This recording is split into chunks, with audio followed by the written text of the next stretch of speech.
might be a tumor. It's not a tumor. The Film Lounge presents... Spoiler-free movie review! First you gotta do the truffle shuffle. Come on! with Chris Gooch. I'm the dude. Ricky Baker. He is a bad egg, a youth court regular. We're hoping that this change of scene will help straighten him out. You hungry? That's a silly question, isn't it? Look at you. It's the best New Zealand export since Flight of the Concords, and it's an even better commercial for the island of the Long White Cloud than Lord of the Rings ever was. Hunt for the Wilderpeople just may be the best film of the year, and it's earned that title by making you feel everything. Ricky Baker, now you are 13 years old. You are a teenager and you're as good as gold. Meet Ricky Baker. Apparently he's a real bad egg. We're talking disobedience, stealing, spitting, running away, throwing rocks, kicking stuff, loitering and graffitiing. There's no one else who wants you, okay? The thing is, despite all this, he's just the most likeable kid, thanks to the talent of New Zealand actor Julian Dennison. When Ricky runs away from home and in the process gets lost in the forest with his foster father, Uncle Heck, the two become infamous fugitives when the public just assume the worst about an old man and a young boy. Along their journey, they meet all different sorts of uniquely eccentric New Zealanders, which makes for an incredibly enjoyable hour and 40 minutes. So what do we do now? We run. No. No, we don't need to run. Huh? Oh yeah, let's just fast walk.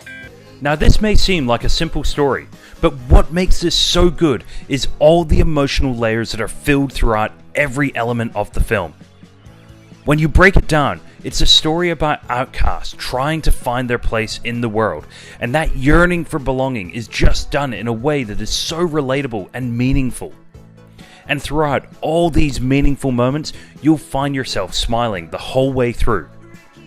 Except when you're laughing. Or crying. Which happens a lot in this film.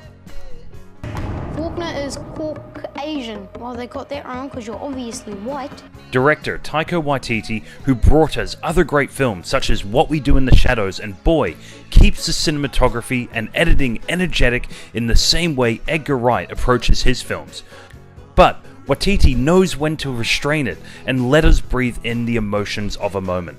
Whether it be something that a character has said or an embrace that two characters may share, Taika Waititi just knows how to deliver the comedy, but still remembers the heart. We're offering $10,000 to anyone who can capture them, dead or alive. Alive.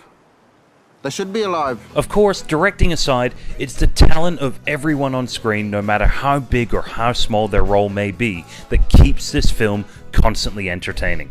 Whether your heart is breaking for Sam Neill's Uncle Heck, or your sides are just splitting with Rhys Darby's Psycho Sam, the whole film just hinges and succeeds on the talents of Julian Dennison, who can just draw you in with his charm, but at every turn just nails each moment with simple mannerisms or just genuine reactions to situations and circumstances. I'll never stop running. Yeah, and I'll never stop chasing you. I'm relentless. I'm like the Terminator. I'm more like Terminator than you. I said it first, you're more like Sarah Connor. In the first movie too, before she could do chin-ups.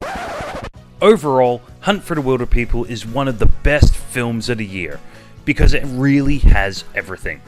It will make you laugh a lot. It will make you cry more than once. And from start to finish, you will not be able to wipe the smile from your face, except when you're crying. Hunt for the Wilderpeople gets 4 3/4 stars out of 5. Or 4 3/4 emotional funny bones constantly slugging you in the feels. Love you, Ricky. Isn't that Alex who did this? Tell them I was the Wilderpeople. The what of people?